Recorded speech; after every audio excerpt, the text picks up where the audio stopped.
예, 오늘 우리에게 주신 하나님 말씀 마태복음 19장 27절에서 30절까지 말씀을 합독하겠습니다. 시작. 이에 베드로가 대답하여 가로되 보소서 우리가 모든 것을 버리고 주를 쫓았사오니 그런즉 우리가 무엇을 얻으리까? 예수께서 가라사대 내가 진실로 너희에게 이르노니 세상이 새롭게 되어 인자가 자기 영광의 보좌에 앉을 때에 나를 쫓는 너희도 12보좌에 앉아 이스라엘 12지파를 심판하리라. 또 내 이름을 위하여 집이나 형제나 자매나 부모나 자식이나 중토를 벌인 자마다 여러 배를 받고 또 영생을 상속하리라. 그러나 먼저 된 자로서 나중되고 나중된 자로서 먼저 될 자가 많으니라. 아멘. 할렐루야. 우리 주한사 사랑합니다. 사랑합니다. 사랑합니다. 예, 사랑합니다. 예, 사랑합니다. 할렐루야. 예, 감사합니다. 우리 이렇게 귀용한 성도님 건강한 모습으로 함께 또 예배 드릴 수 있게 돼서 하나님께 영광을 올려드립니다. 아멘. 예. 이번에 그 17차 유황지독 세미나가 이제 하나님 은혜 가운데 잘 마무리가 되었는데요. 그 끝나고 돌아오는 차가 원래는 보통 그 돌아올 때 그쪽 길로 오지를 않습니다. 거의. 그런데 그 운전자가 길을 아주 잘 아셔가지고 그렇게 오니까 굉장히 빨리 오더라고요. 그 사당을 지날 때 또 이 사당으로 이렇게 돌아오는 길이 있었습니다. 그때 그 어떤 목사님께서 어디서 많이 본 곳이라고 그러면서 자기가 전에 살았던 곳이랍니다. 사당에서 전에 살았다는데 아무튼 그때 자신의 간증을 원래 겸손하셔가지고 그런 간증을 하지 않는 분인데 그때 아무튼 또 이렇게 하나님께서 이렇게 설교하도록 그분의 입을 여신 것 같아요. 간증을 하셨는데 그 사모님과 함께 그 당시에는 카톨릭 성당에 다니셨다는 것입니다. 그런데 어느 날인가부터 그 아내와 자녀들이 집을 비우기를 시작을 하더라는 것입니다. 근데 그것이 이제 점점 심해졌고 그러다 보니까 그 부모님을 모시고 사셨는데 이제 부모님이 걱정을 이렇게 하기 시작하고 주변 사람들이 걱정을 하면서 목사님께 이혼을 하라고 이렇게 이야기를 했다. 그 정도로 이제 점점 심해진 겁니다. 특별히 제사를 지내는 가정인데 그 사모님이 아무튼 지혜롭게 제사를 소홀히 이렇게 하면서 언젠가부터는 아예 제삿날에 나타나지 않은 겁니다. 그러니까 제삿날에 며느리가 보이지 않으니까 아주 난리가 난 거죠. 그래서 그 목사님께서 도대체 아내가 어딜 가나 그래서 그곳에 가서 보니까 그 양문교회가 소화동에 있을 때 아주 조그만 곳에 있었는데 가보니까 너무 초라하더라는 것입니다. 사람들도 깨재재하니 뭐 환경뿐만 아니라 사람들도 이렇게 수도사분들이 대부분 이루어진 교회고 막 그러다 보니까 그래서 그곳에 갔다 보니까 더 막 화가 나더라는 거예요. 그래서 이제 그 다른 분의 간증을 들어보게 되면 목사님께서 이제 목사님 되기 전에 그 당시에 아주 술을 마시고 화가 나가지고 가서 막 이렇게 주먹질도 하고 막 그랬다고 하는 이야기를 듣게 되었습니다. 그런데 이 중국을 자주 오가시는 일을 이렇게 하시면서 그러다 보니까 얼마나 잘 드십니까? 건강이 좋다는 거는 이것저것 잘 드시고 막 그러신 분인데 그래도 뭐 위장은 뭐 이렇게 든든하다 이렇게 생각했는데 그 췌장이라고 거기에 병이 생기니까 이 췌장에 병이 생겨가지고 오는 고통 이 고통은 사실은 감당할 수 없는 고통인가 봐요. 얼마나 고통이 심한지 막 주먹을 담처럼 벽을 막 이렇게 때려야 되는 그 정도. 안 그러면 견딜 수 없는 그런 고통이 이분에게 찾아왔다는 것입니다. 그러다 보니까 뭐 그런 고통 앞에서 사실 하나님 은혜를 구하지 않을 수가 없잖아요. 그런데 그분이 그 병으로부터 하나님 기적적 은혜로 말미암아 나음을 받았다는 것입니다. 아멘. 그 당시에는 이제 그 지하 수련회에서 매일 철야를 이렇게 했다는 거예요. 근데 얼마나 이게 몇십 명이 모여서 기도를 하는 뜨거웠던지 그냥 눈물에 도가니었다는 것입니다. 그 새벽 1시, 2시까지 저녁부터 기도를 하는데 그렇게 다들 이렇게 눈물을 흘리면서 기도를 하셨다는 거예요. 근데 본인도 거기에 참석했는데 그렇게 은혜가 되더라는 것입니다. 그때가 아쉽다는 거예요. 지금은 그렇게 하는 사람도 없고 그런 눈물도 없고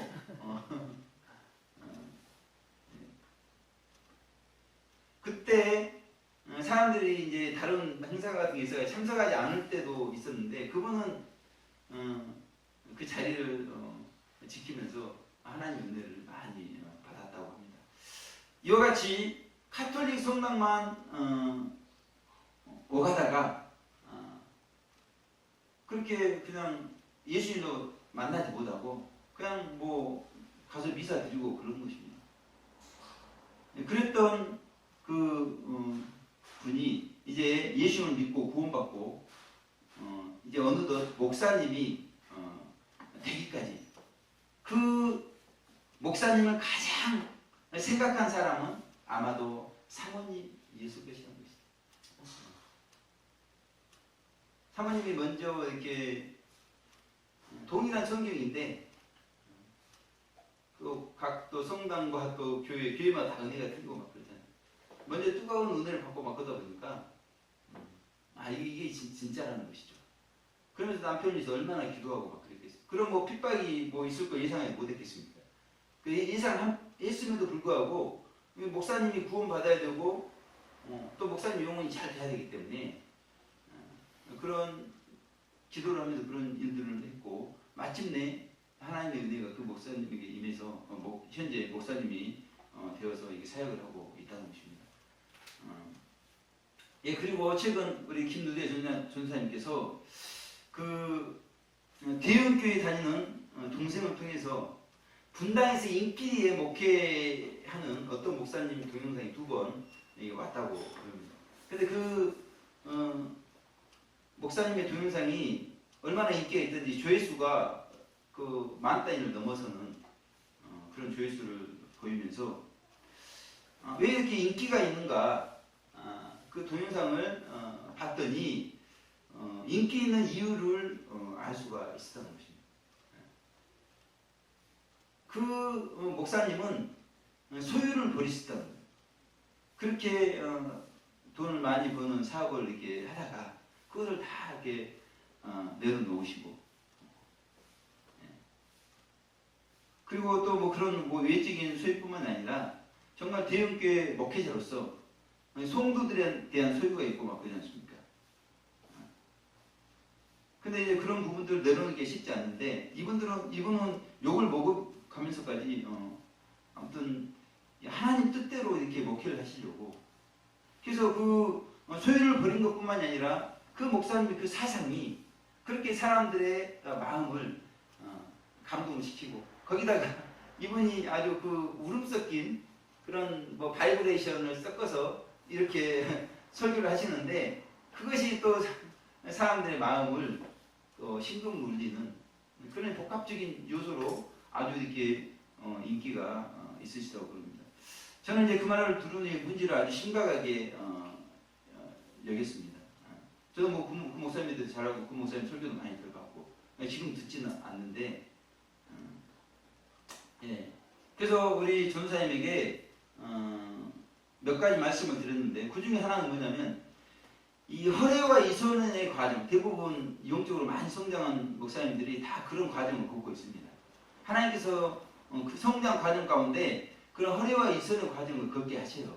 그래서 자신의 모습을 이렇게 깨달을 수 있도록 그리고 결국 허리와 이손조차도 다 십자가에 못 박을 수 있도록 그런 과정을 겪게 하신다는 것입니다. 그러면서 소유를 버렸다고 하는 것. 그러니까 그것에는 허례와 이선이 많이 끼어 있다는 것입니다. 사람들은 잘 몰라요. 사람들은 감동을 받습니다.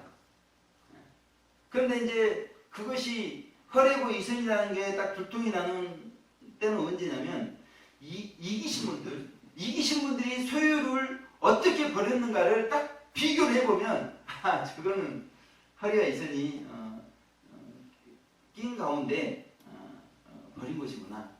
그래도 사람들은 감동을 받아요. 그러나 성경에서 정말 버리도록 하는 그 소유 거기에는 미치지 못하는 그리고 우리는 결국은 성화된 성도 이기신 분들이 그렇게 소유를 버렸던 것처럼 우리도 그렇게 소유를 버리는 신앙생활을 해야 마침내 우리가 구원이 완성되는 것을 성경은 말씀하고 있다는 것입니다.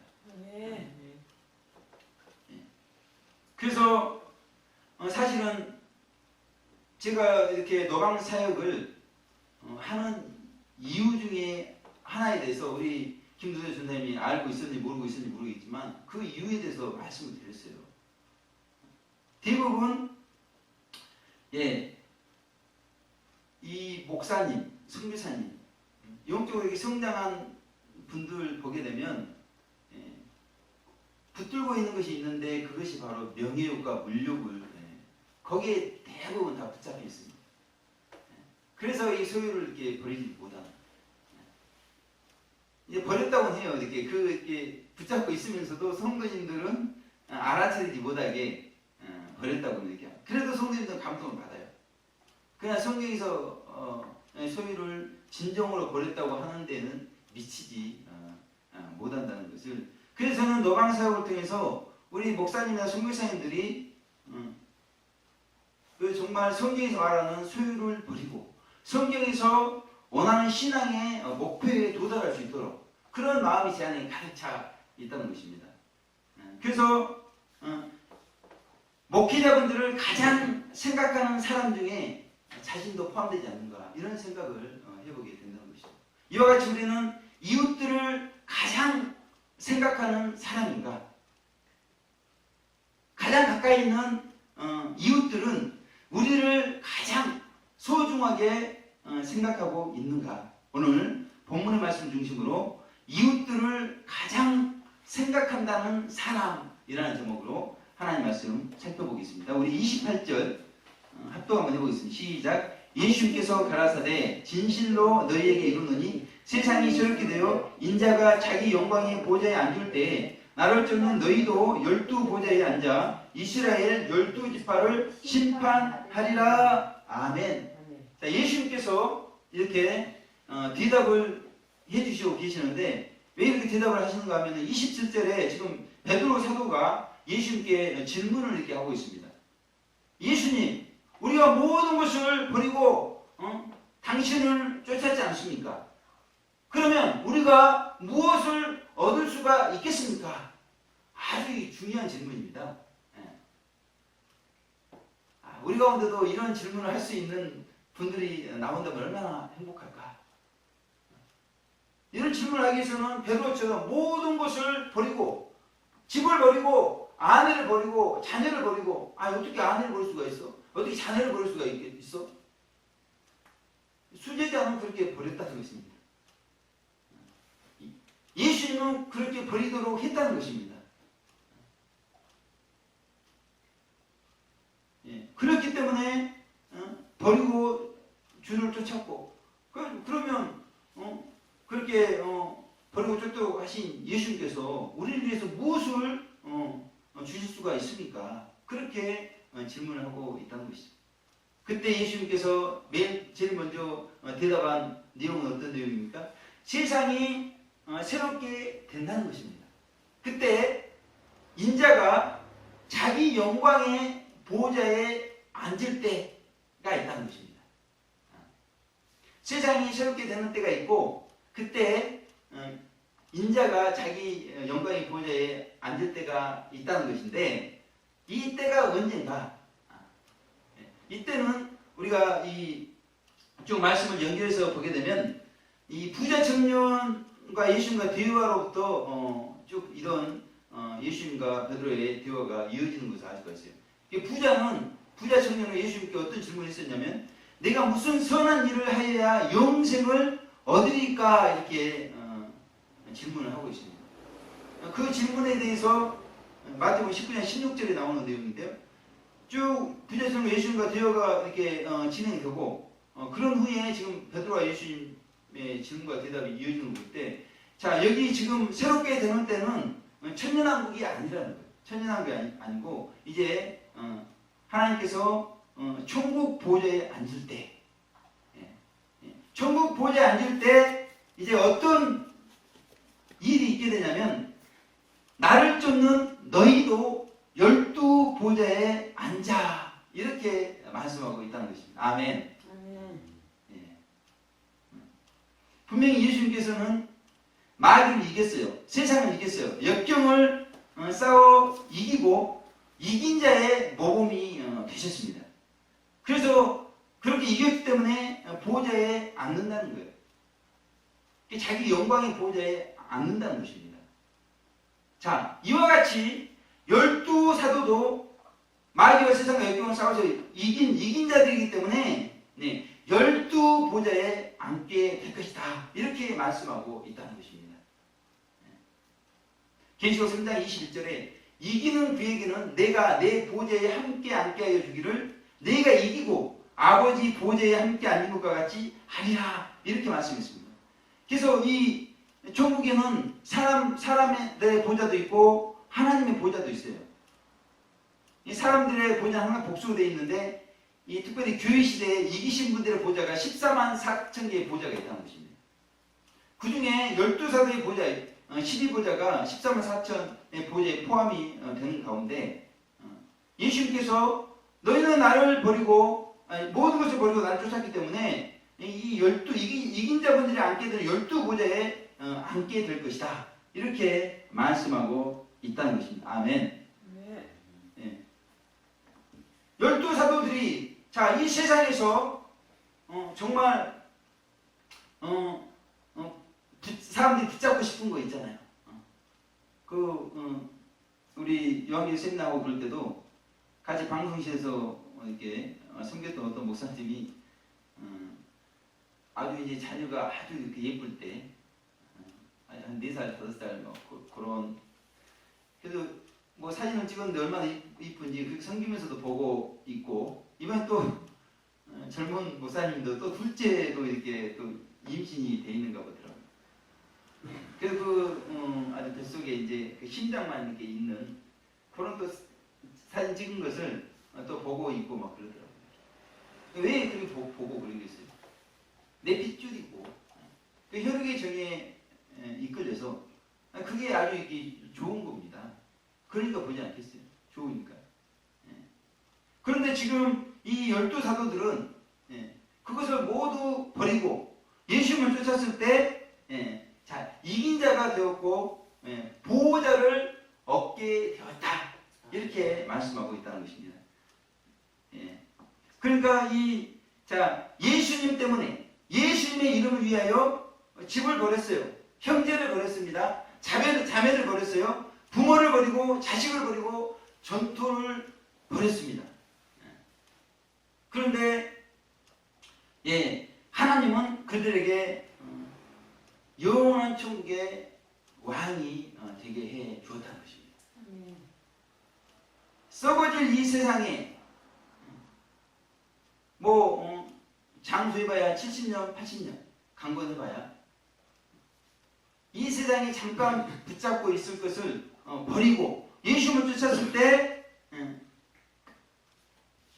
가장 좋은 보좌에 앉게 되었으니 이분들이 예수님을 선택한 것은 가장 좋은 선택인 것을 우리가 알 수가 있다는 것입니다. 아멘. 그래서 성경은 그렇게 버리라고 그런 가장 좋은 것을 얻기 위해서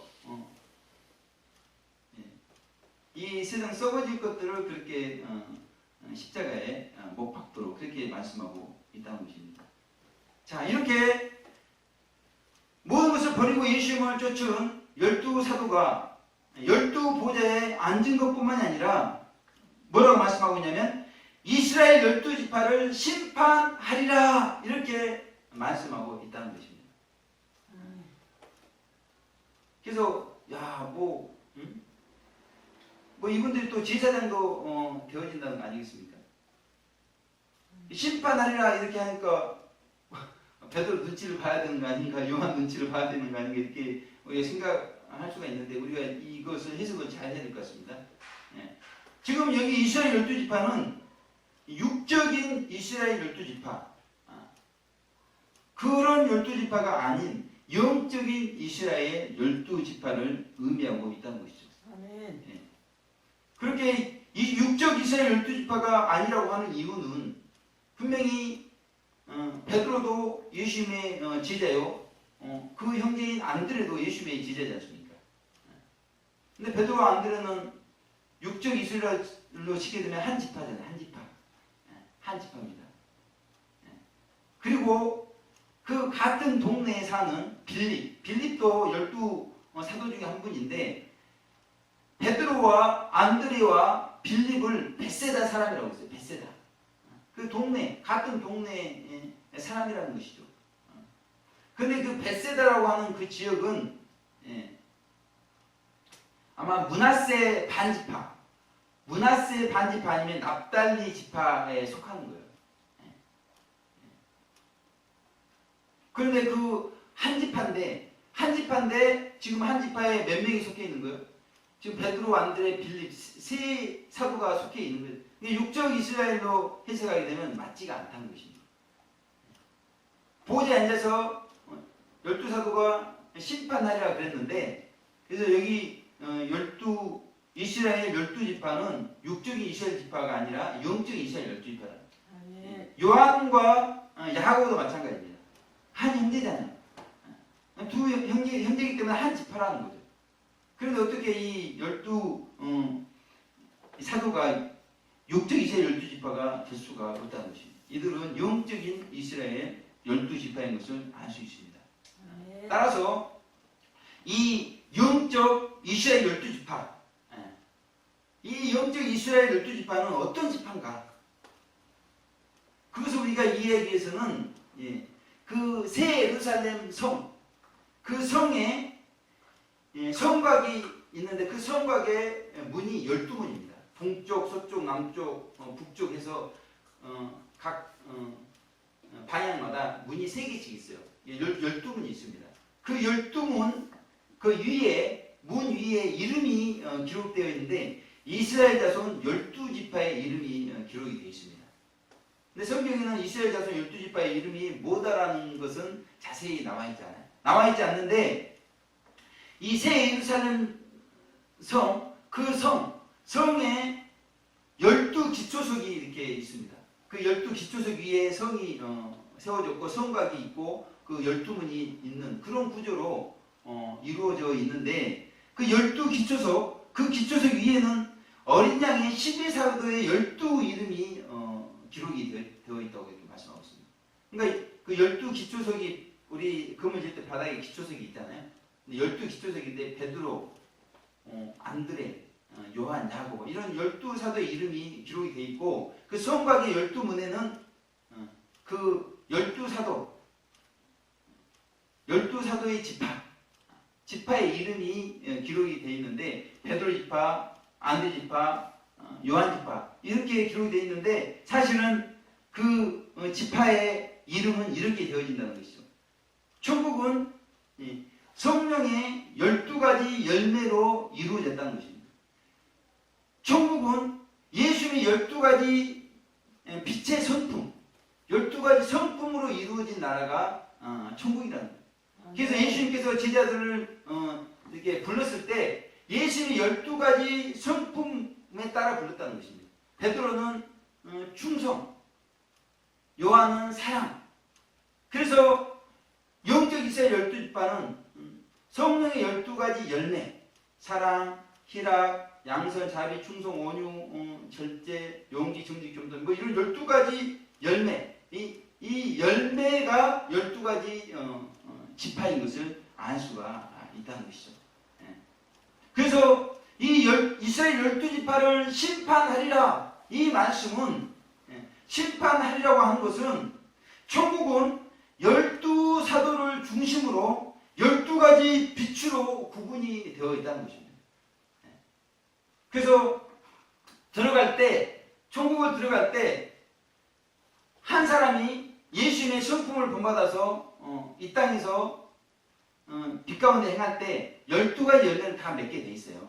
근데 그 중에 가장 많이 맺는 열매가 있다는 것입니다. 그것에 따라서 영원한 천국을 들어가게 되어 있다. 12가지 열매 맺지만 충성 열매를 가장 많이 맺었을 때는 베드로 지파, 충성 지파에 들어가게 되어 있는 것을 말씀하고 있고요. 아멘. 또 12가지 열매 맺지만 사랑의 열매를 가장 많이 맺었을 때는 요한 지파, 사랑의 지파에 들어가는 것을 말씀하고 있다는 것입니다. 아멘. 이 심판한다는 것은 그렇게 12가지로 구분을 해서 영원한 천국에 들어가는 것을 말씀하고 있어요. 그것의 기초서, 그것의 중심에는 12사도가 있는 것을 말씀하고 있는 것입니다. 그리고 이 땅에서 우리가 행한 대로 이제 영원한 천국에서 상급을 받게 되는데, 이 12가지 빛을 따라서 상급 심판이 이루어지게 되어진다는 것입니다. 충성이라고 하는 빛에 비추어서 이분이 충성의 열매를 맺었는가? 그것을 심판한다는 것이죠. 그래서 불의 공로에 나타날 때 그것이 타서 없어지고 그러지 않으면, 금이나 은이나 보석으로 된 상급이면 그 충성의 상을 받고 그 사랑의 상을 받고, 그것이 지금 이스라엘 12지파를 심판하리라 이렇게 말씀하고 있다는 것입니다. 그래서 모든 것을 버리고 예수님을 쫓았을 때 영원한 천국의 왕으로서 12가지 빛으로서 그분들을 기준으로 해서 모든 성도님들이 12지파로 해서 천국에 들어가고 이 땅에서 행한 모든 것에 대해서 그렇게 상급을 받게 되는 것을 말씀하고 있습니다. 아멘. 이런 영광이 모든 것을 버리고 예수님을 쫓았던 12사도에게 주어진 것을 우리 가운데 말씀하고 있습니다. 아멘. 사실 예수님께서 이와 같은 일들을 행하지 않았으면 우리는 7가지 죄성으로 말미암아 이제 지옥 심판을 받고 지옥에서 영원히 고통을 당할 수밖에 없었던 그런 사람들이 우리였다는 것입니다. 그런데 그 예수님은 우리들을 가장 생각하기에 12사도들을 먼저 불러주신 것이에요. 그리고 12지파로 구분하여 천국에 우리가 들어갈 수 있도록 12가지 빛의 열매를 맺으며 그렇게 이 땅에서 열심히 신앙생활을 하도록 그렇게 인도해 주셨다는 것입니다. 그래서 결국 영원한 천국에서 12가지 열매를 맺으면서 영생하도록 그렇게 지금도 일하고 계신 분이, 우리를 가장 생각하신 분이 우리 예수님인 것을 말씀을 하고 있다는 것입니다. 근데 이뿐만이 아닙니다. 이렇게 모든 것을 버리고 예수님을 쫓았을 때 이 땅에서 예수님의 이름을 위하여 버린 것 있잖아요. 그 버린 것, 자, 이 버린 것에 대해서 여러 배의 복을 받는다는 것입니다. 집을 버렸습니까? 한 채를 버렸습니까? 그 여러 채의 복을 받는다. 이 땅에서 받는다는 것입니다. 구체적으로 마가복음 10장 30절은 100배의 복을 받는다고 이렇게 말씀하고 있어요. 그래서 지난번에 우리 이해담 선교사님이 캄보디아 선교 보고하고 그럴 때 이 말씀을 이렇게 본문 삼아가지고 증거하셨잖아요. 실제 이렇게 복을 받더라. 100배의 복을 받더라. 본인이 그렇게 경험을 하고 우리도 12사도들처럼 이해담 선교사님처럼 이렇게 이 땅에서 버린 것에 대해서 100배의 복을 받는 것을 증거하셨다는 것입니다. 그러나 핍박을 겸하여 받게 하신다고 이렇게 말씀하고 있습니다. 이렇게 핍박이 있어요. 우리가 소유를 버리기 때문에.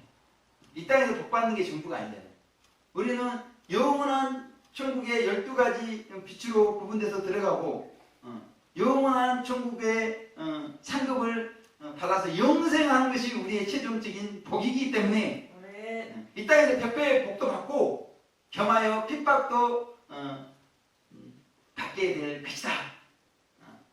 모든 것을 버리고 주를 쫓았을 때 그렇게 예수님께서 지금 제자들에게 말씀해 주고 있다는 것입니다.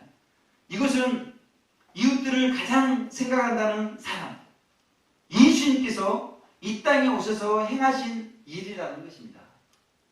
그렇다면 이웃들을 가장 생각한다는 사람, 우리는 이 땅에 살면서 무엇을 행해야 하는가?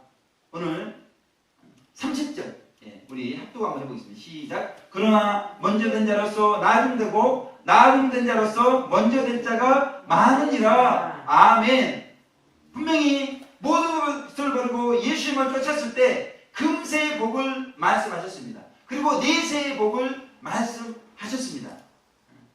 그런데 금세와 내세의 복을 받는 것은 먼저 된 자든 나중된 자든 누가 먼저 소유를 버리느냐에 따라서 먼저 받게 되는 것을 말씀하고 있는 것입니다. 아멘. 먼저 되고 나중 되고 그게 중요한 게 아니에요. 어느 대학은 그런다잖아요. 다 일단 들어오라는 겁니다. 들어오는데 졸업은 아무나 되는 게 아니라는 것입니다. 마치 이와 마찬가지예요. 이렇게 순서에 있어서는 먼저 이렇게 구원이 시작될 수가 있어요. 그러나 구원의 완성에 있어서는 나중에 구원이 시작된 분이 먼저 완성이 될 수도 있는 것입니다. 꼭 나중 된 분이 먼저 되느냐, 꼭 그거나 먼저 된 분이 또 먼저 될 수 있어요. 중요한 건 뭐냐면 소유를 먼저 버리느냐 버리지 못하느냐 거기에 달려있는 것을 말씀하고 있다는 것입니다. 아멘. 그러므로 우리는 먼저 된 자, 나중 된 자 모두가 모든 것을 먼저 버림으로 풍성한 복을 먼저 받도록 최선을 다해서 이웃들을 가장 생각한다는 사람이 되어야 되는 것을 말씀하고 있다는 것입니다. 그러기 위해서 우리가 먼저 이렇게 먼저 됐습니까? 나중 됐습니까? 그게 중요한 게 아니라 먼저 소유를 버림으로 이런 복받는 인생이 되고 우리 이웃들도 우리가 정말 사랑한다고 생각하고 그분을 가장 생각한다고 생각한다면 이런 복을 받을 수 있도록 그들에게 이런 복음을 전해야 되는 것을 말씀하고 있다는 것입니다. 아멘. 예, 1932년 10월 19일 아침에 쓴 송창근 목사님의 편지를 보면 이용도 목사님께서 그 당시 평양교회에 금용령이 있었는데 사람들은 이용도 목사님은 저거는 성자다. 저거는 은총의 사자다. 자신은 이용도 목사님하고 친하다. 이용도 목사님을 사랑한다. 이렇게 사람들이 그렇게 금종령이 내려졌음에도 불구하고 이용도 목사님을 따르면서 그렇게 이야기를 하고 그것이 송창근 목사님께 들렸다는 것입니다. 그때 송창근 목사님께서 뭐라고 말씀하시냐면 우스운 일이요. 믿지 않소. 그 사람들을 믿지 않소. 다 사람들이요. 다 이 세상 사람들이기 때문이요. 이 세상 사람들이기 때문에 믿을 수 없는 사람들이기 때문에 그렇게 지금 칭송을 하고 사랑한다고 하고 친하다고 하고 그렇게 하고 있는데 그러나 자신은 이 세상에서 작은 사랑과 신뢰가 있고 인정이 있어서 용도를 생각하는 사람이 있다면 가장 생각하는 사람이 나인 것을 나는 아직 믿소 이렇게 말한다. 다른 사람이 믿는 거하고 자신이 믿는 거는 틀리다는 것입니다. 왜 이렇게 자신이 믿는 것과 다른 사람이 믿는 것이 틀리다고 했냐면 그러면서 이분이 편지 쓰기를 주님과 함께 일하다가 주님과 함께 오시오 이렇게 이용도 목사님에게 말씀하고 있다는 것입니다. 주님의 일을 하면서 그렇게 칭찬과 인기를 얻고 그 칭찬과 인기를 가지고 주님과 함께 올 수 없기 때문에 그러니까 주님과 함께 일을 하되 칭찬과 인기를 못을 받고 주님과만 함께 오도록. 영원한 천국은 이런 칭찬을 가지고 인기를 가지고 어떻게 영원한 천국에 갈 수가 있겠습니까? 칭찬과 인기는 사람들이 좋아하는 것이고, 우리는 사람들의 칭찬이 아니라 주님의 칭찬을 받았는데, 주님의 칭찬을 받는 것은 오늘 베드로가 모든 것을 버리고 주님을 쫓았을 때 베드로를 주님이 칭찬을 하시잖아요. 그것이 주님의 칭찬이고, 모든 소유를 버리고 주님만 남는 그것이 진정한 신앙생활인 것을 말씀하고 있다는 것입니다. 그래서 이용도 목사님이 먼저 그런 사람이 되고, 또 다른 분들도 그런 사람, 자신도 또 그런 사람이 되어야 되는 것을 말씀하고 있다. 이와 같이 우리는 주님과 함께 일하다가 생기는 칭찬과 인기조차 먼저 버리고 주님의 생명만이 영 속에 남아야 하고 상급 주시는 주님만 소유한 채 영원한 천국에 가야 되는 것을 말씀하고 있다는 것입니다. 그런데 주님과 함께 일하다가 소유를 버렸다고 해요. 주님의 정결한 신부가 된다고 하면서 사람들을 막 끌어모으는 겁니다. 우리 교회는 신부교회입니다. 우리 교회는 비록 큰 교회이지만 사람들을 모으고 뭐 소유를 가지고 그러지 않습니다. 그러면서 칭찬을 들어요. 그러면서 인기는 상승합니다. 그 사람들이 막 뭐 전도 그렇게 하지 않는데도 다 인터넷 통해서 전도가 되고 막 그러니까 서로 막 뭐 우리 전도사님께까지 동영상을 보내고 막 그러잖아요. 이렇게. 그래도 은혜를 받고 막 그런다잖아요. 근데 분명해야 될 것은 그 칭찬과 인기 이런 것들은 십자가의 못을 박아야 된다는 것입니다. 이런 것들을 십자가에 못 박지 못하고 어떻게 주님과 함께 올 수가 있겠습니까? 중요한 것은 천국에는 주님과만 함께 오는 것이라는 것입니다. 천국은 사람들의 칭찬과 인기를 가지고는 올 수 없는 것이 천국이라는 것입니다. 돈으로도 못 가요. 명예로도 못 가요. 칭찬으로도 못 가요. 예수님으로만 갈 수 있는 나라가 천국이라는 것입니다. 이 세상에 그 썩어질 명예, 칭찬, 인기 그런 걸 가지고는 천국 갈 수가 없는 것입니다. 그럼 그 목사님들은 천국 안 갈 생각이세요? 그거 가지고 있으면서 하나님께 천국 들어보내주실 것 같아요? 사람들의 칭찬과 인기 듣는 게 중요한 게 아니라 하나님의 칭찬과 하나님께 인정받는 것이 중요한 것을 말씀하고 있다는 것입니다. 그렇다면 자신은 이웃들을 가장 생각한다는 사람인데 과연 그런가? 저도 한번 말씀에 비춰서 저도 뭐 신부교회를 목표로 하고 있고 모든 소유를 버리는 것을 아주 목표로 부지런히 달려가고 있는 사람 중에 한 사람이기 때문에요. 예수님처럼 모든 것을 버리고 12사도들이 그런 삶을 살도록 했던 것처럼 지금 저는 목회를 하고 있는가? 우리 성도님들에게 모든 것을 버리고 우리 12사도들이 예수님을 쫓았던 것처럼 그렇게 예수님을 쫓도록 그렇게 양보동 목사는 영광스러운 교회를 목회하고 있는가? 송창근 목사님처럼 여러분 주님과만 함께 오시오 이렇게 말하면서 목회를 하고 있는가? 저는 김누리아 전사님께서 가르치는 것은 좋은데 점점점 이 말 한 간증을 듣고는 충격을 받았습니다.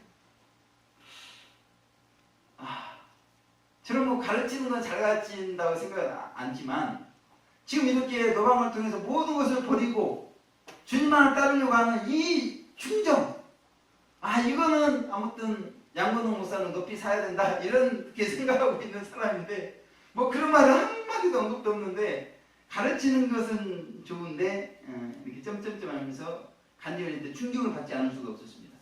가장 가까이 있는 사람으로부터 빛된 삶의 내용을 들을 수가 없었다는 것이죠. 그러면서 수많은 사람들을 전도하고 그들에게 설교하고 우리는 밝은 빛, 빛된 삶을 살아야 됩니다.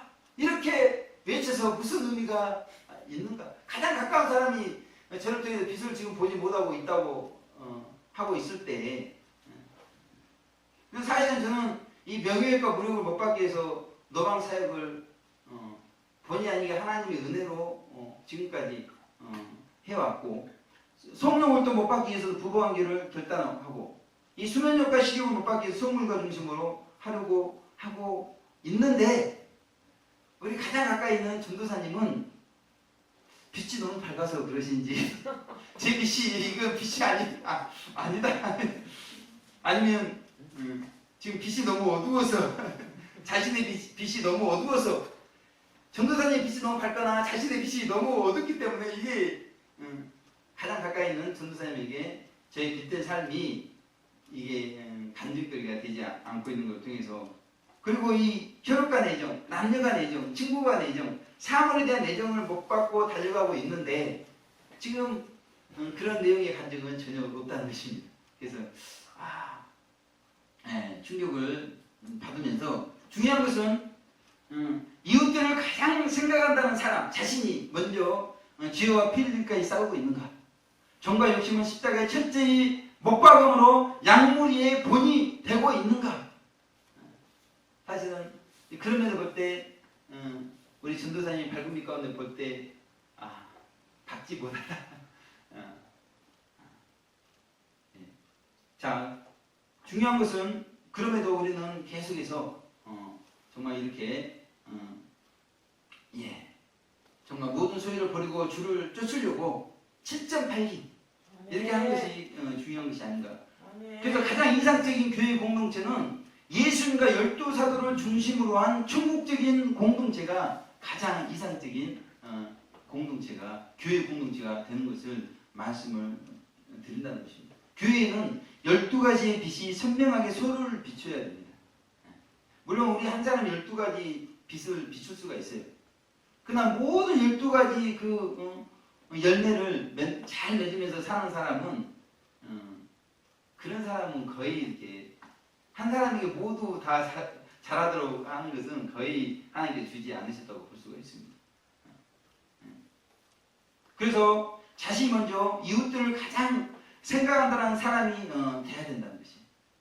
그래서 자신 안에 있는 12가지의 빛을 비추되 가장 밝은 열매 빛을 더 밝게 비춰줘야.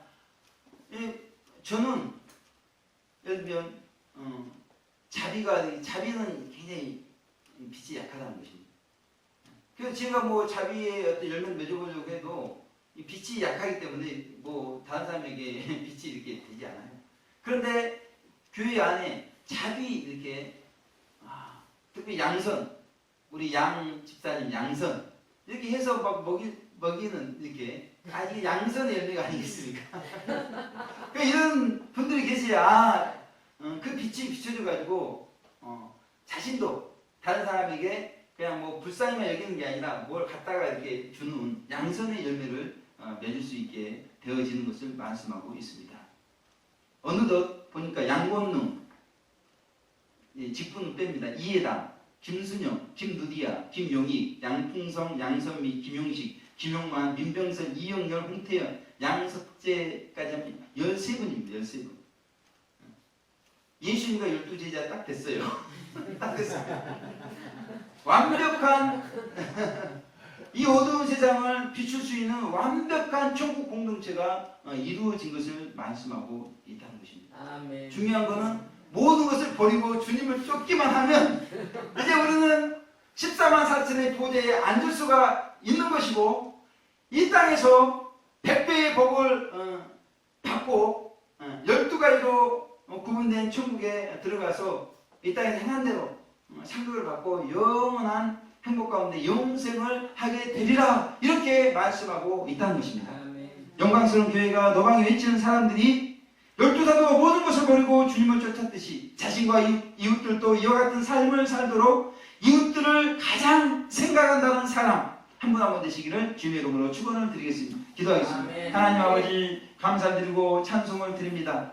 아버지 하나님 각인이 이웃들을 가장 생각한다는 사람이 되게 하시고 아버지 하나님 이웃들로부터 저분은 나의 가장 소중한 사람이다. 내가 모든 것을 버리고 주님을 쫓도록 주님과만 함께 오도록 그렇게 삶의 본을 보여준 사람이다. 이렇게 고백할 수 있는 이런 삶의 내용을 살아갈 수 있는 우리 한 분 한 분 될 수 있도록 축복하여 주시옵소서. 감사드렸고 예수님 귀하신 이름으로 기도 올려 드립니다. 아멘.